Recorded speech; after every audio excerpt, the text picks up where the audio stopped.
अब बताओ determinant of A into determinant of B अगर 1 के इक्वल है तो इससे हमें क्या पता चला कि determinant of A is not equal to 0, ये भी 0 नहीं है, एंड determinant of B is not equal to 0, and है बीच में। अगर मैं बोलूँ कि दो रियल नंबर का प्रोडक्ट नॉन ज़ीरो है तो वहाँ से हमें क्या कंक्लूजन मिलता है कि दोनों रियल नंबर 0 के इक्वल नहीं है। ठीक है, तो अगर डिटर्मिनेंट ऑफ ए 0 के इक्वल नहीं है तो इसका मतलब क्या होगा, determinant of A is not equal to 0 implies A inverse exist. A क्या हो गया हमारा, एक नॉन सिंगुलर मैट्रिक्स हो गया, तो ए इनवर्स एग्जिस्ट करेगा। क्लियर है ना। अब ए इनवर्स एग्जिस्ट करेगा तो मैंने क्या किया कि जो A B is equal to I given था, इसमें मैंने दोनों साइड ए इनवर्स से प्री मल्टीप्लाई कर दिया, ए इनवर्स आई कर दिया, ऐसे कर दिया। तो यहाँ से मैंने क्या ले लिया, A inverse A into B is equal to, ये क्या हो जाएगा ए इनवर्स, ये क्या हो जाएगा I into B is equal to A inverse. तो यहाँ से हमें क्या पता चला, B is equal to A inverse. तो B is equal to A inverse proof हो गया। उसके बाद देखो, अब मैंने क्या किया, इसमें B is equal to A inverse में दोनों साइड ए से पोस्ट मल्टीप्लाई कर दिया, तो B A is equal to क्या हो गया, ए इनवर्स इंटू ए, तो फिर ये आई हो गया। तो यहाँ से हमें क्या पता चला, B A is equal to I. तो इसको देखो और इसको देखो और इसको देखो, तो हमें क्या भी मिला, A B is equal to B A is equal to I, ये पता चल गया। और दूसरा हमें क्या पता चला, B is equal to A inverse. अब क्या करो तुम कि अब तुम इसको ऐसे देखो, अब हमें दोनों साइड में क्या करूं कि जैसे A B is equal to I था ना, यहाँ पे क्या है, अब मैं ऐसे मान लूँ determinant of B is not equal to 0 ले लूँ, तो यहाँ से हमें क्या पता चलेगा, B inverse exist, B inverse exist कर गया। तो हमारे पास क्या गिवन है, हमारे पास गिवन है A B is equal to I. तो हमने बी इनवर्स से इसको पोस्ट मल्टीप्लाई कर दिया, तो आई इंटू बी इनवर्स, फिर एसोसिएटिव रूल यूज़ किया, B into B inverse is equal to, ये क्या हो जाएगा बी इनवर्स, ये क्या हो जाएगा A I is equal to B inverse. तो यहाँ से हमें क्या पता चल गया, A is equal to B inverse.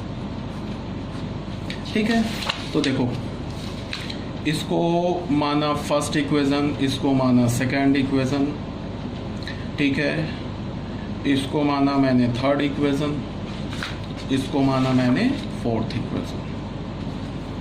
ठीक है, तो हमें क्या पता चल गया कि इफ़ ऐसे मैंने बोल दिया कि ए हमारा एक n/n ऑर्डर का मैट्रिक्स है, बी हमारा एक n/n ऑर्डर का मैट्रिक्स है, एंड ए बी आई है। तो यहाँ से हमें क्या पता चल गया, A B is equal to B A is equal to I, A and B commute, A inverse is equal to B and B inverse is equal to I. ठीक है, ये बात आ गई होगी, क्लियर हो गई होगी, समझ में आ गई होगी। ठीक है, तो यही बात यहाँ पे प्रूफ किया हुआ है, ये जो हमारा है ना नोट नंबर 6, इसमें ये प्रूफ किया हुआ है। अब आ जाओ आप,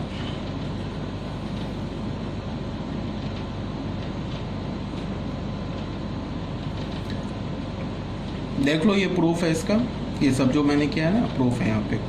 अब आ जाओ आप नोट नंबर 7 में आ जाओ।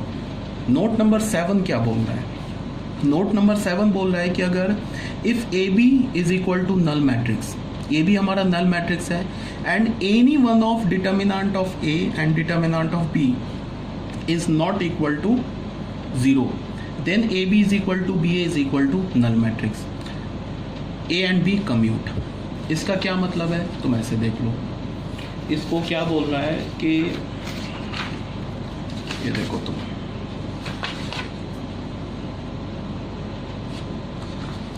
इसमें बोल क्या रहा है कि नोट नंबर 7 में क्या बोल रहा है कि अगर हमारे पास ए बी नल मैट्रिक्स है and any one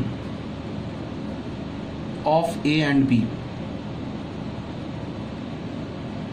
is a non singular matrix, ये बोल रहा है ना, any one of A and B determinant of A is not equal to 0। इसका क्या मतलब है, any one of A and B is a non singular matrix, एक भी हमारा ए और बी में से नॉन सिंगुलर मैट्रिक्स हुआ तो ये क्या इंप्लाई करेगा कि A B is equal to B A is equal to null matrix. ठीक है, इसका मतलब ए एंड बी कम्यूट करेगा। इसको हम प्रूफ कैसे कर सकते हैं? A B is equal to null matrix, ये तो गिवन है। मान लिया कि हमने मान लिया let determinant of A not equal to 0, this implies A inverse exist. ठीक है बच्चे, ए इनवर्स एग्जिस्ट करेगा। अब ए इनवर्स एग्जिस्ट करेगा तो ए इनवर्स से हमने प्री मल्टीप्लाई कर दिया इस इक्वेशन को, यहाँ पे एसोसिएटिव रूल यूज कर लिया।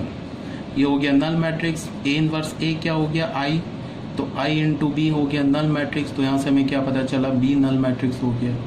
तो बी अगर नल मैट्रिक्स हो गया तो हमने ए से फिर पोस्ट मल्टीप्लाई कर दिया, तो हमें क्या मिल गया? B A is equal to null matrix. तो यहाँ से तुम देखो A B is equal to null matrix given था, बी ए भी नल मैट्रिक्स हो गया, तो हमें क्या मिल गया? A B is equal to B A is equal to null matrix. तो यहाँ से हमें क्या पता चल गया? A and B commute. अगर हमने डिटर्मिनेंट ऑफ ए को मान लिया कि ये हमारा एक नॉन सिंगुलर मैट्रिक्स है, अगर हमने मान लिया होता है कि let determinant of B is not equal to 0, तो यहाँ से क्या होता? बी इनवर्स एग्जिस्ट कर जाता। अब बी इनवर्स एग्जिस्ट करता तो जो हमारे पास मैट्रिक्स इक्वेशन है नल, इसमें मैंने बी इनवर्स से पोस्ट मल्टीप्लाई कर देता, तो 0 इंटू बी इनवर्स। ठीक है, तो फिर यहाँ पे एसोसिएटिव रूल यूज कर लेता, तो हमें क्या मिलता? A into B inverse is equal to null matrix. तो A I is equal to null matrix, this implies that A is equal to null matrix. अब मैं क्या करता कि बी से प्री मल्टीप्लाई कर देता, तो यहाँ तो B A is equal to B into null matrix हो जाता, तो यहाँ से B A is equal to null matrix हो जाता। देखो B A null and A B null, तो फिर यहाँ से हमें क्या पता चलता? A B is equal to B A is equal to null matrix. Clear है ना ये बात? तो